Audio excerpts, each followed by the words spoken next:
The markets can remain illogical longer than you can stay liquid.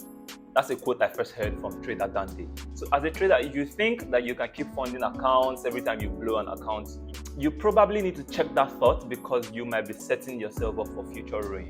Here's what you get out of this video. By the end of this video, I would have shown you how to go from blowing accounts to being able to sustain your own account for as long as you want.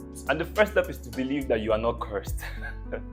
Believe it or not, I don't think that there is any trader, myself included, who has never blown an account. And so I can tell you for free that you are not cursed, right? And that's something you need to believe in yourself, that you can get to a point where you are no longer blowing accounts. One thing I like to stress a lot is that a lot of the change you will be able to implement in yourself will need to first come from how you see yourself. So you need to first of all change your beliefs about yourself as a trader before you can eventually get the kinds of outcomes that you want in your trading. The next thing to do would be to marry risk management. If you are trading your own funds, I would advise that you drop your percentage risk down to 1%. If you are even trading a small account, you might consider doing less than 1%. Unless your lot sizing doesn't let you go that low, try as much as possible to drop your risk to as low as you possibly can. Why is this important? Because if you can allow yourself to make mistakes and to recover from those mistakes, there's a saying in trading that risk management helps your account balance to live to fight another day.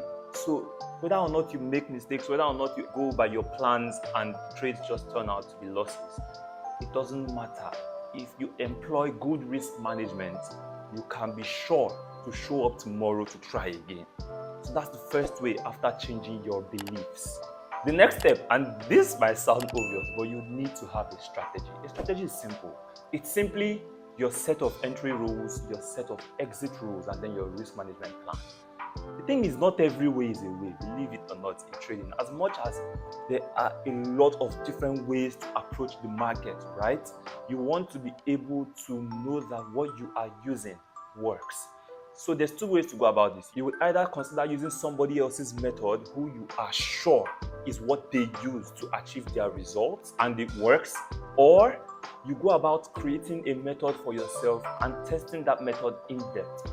But the problem usually is that this second way takes a lot longer. In fact, they both take time generally, but the second way takes a lot longer than the first way. Now that you have a strategy, the next thing you need to do is try to fix your cash flow needs. I know that one of the reasons why you are in trading is to make money. But the thing is, if there is even the slightest bit of psychological pressure on your trading capital, you will be susceptible to negative trading decisions. So you want to make sure that you fix your ability to meet your day-to-day needs. So if it's for you food, if it's for you data or internet costs, if it's for you your ability to move around, if you can get those things sorted out, then you can focus on executing your strategy as finely as possible. And in that way, there will be no pressure whatsoever from your trading to have you pursue some kinds of capital gains. After sorting your cash flow needs, the next thing you need to do is to be patient with yourself. It is going to take time. And the thing is, you can't say for certain how long it would take you. For some people, it would take months. For some people, it would take years. So you need to be able to accept that regardless of how long this thing takes, I am willing and committed to see it through. And you can't see it through if you don't have an account balance. So yes, try to be patient with yourself. Next on the list, celebrate yourself when you follow your rules. This is important because when you do this, you are affirming within yourself that you are a disciplined trader. And it is only through discipline that you can show up every day and extract profits from the markets. Now the next step, when you fail to follow your rules, figure out why you fail to follow those rules and try to make sure it never happens again. This is one way in which you help yourself to do more of what works and less of what doesn't. This will take some time from individual to individual, but if you are focused on reducing your ability to do the things that you did wrong, then over time you are increasing your chances of being able to extract profits consistently from the market. Next, journal. A lot of traders overlook this, but journaling helps you to be more introspective. It helps you to see and understand why you made certain decisions. At the end of the day, you want to be able to understand yourself completely as a trader. You want to be aware of everything that goes on in your mind and in your strategy when you are trading. And journaling is one way you can achieve this. Next, find out what works over a sample size of trades. Your sample size could be 20 trades, could be 30, could be 50, could be 100, whatever you choose. I personally prefer to use large sample sizes repeatedly. So I would do 100, then another 100, then another 100, right?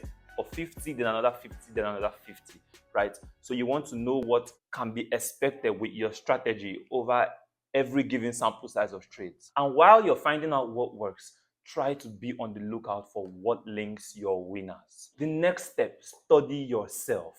How patient are you? How risk averse are you? What conditions cause you to mess up?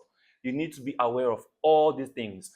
Do you experience FOMO? Do you experience impatience? Does a lack of rest cause you to mess up? Or does a lack of trade opportunities cause you to become fidgety and restless and susceptible to jumping into the market to just go and place trades? You need to be aware of all of these things. You need to master yourself. Finally, treat your trading like your life depends on it. The people who are successful in this game are putting in a lot of effort. So you need to make sure that you are at the top of your game. Don't just wake up at any random time and try to flip your phone or flip on your PC and see what's going on.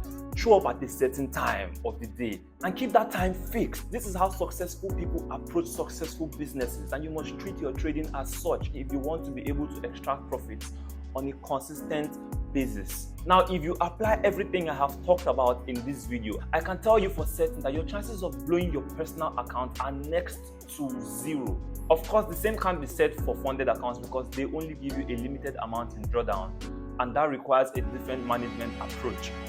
But do all of this and you would easily find yourself in the top 5% of traders. If you enjoyed this and you found this insightful, please hit the like button and the subscribe button as well. It's a little way of supporting the channel and letting YouTube to show this video to more people. Thanks for sticking around, and I'll be seeing you in the next one. Cheers, guys.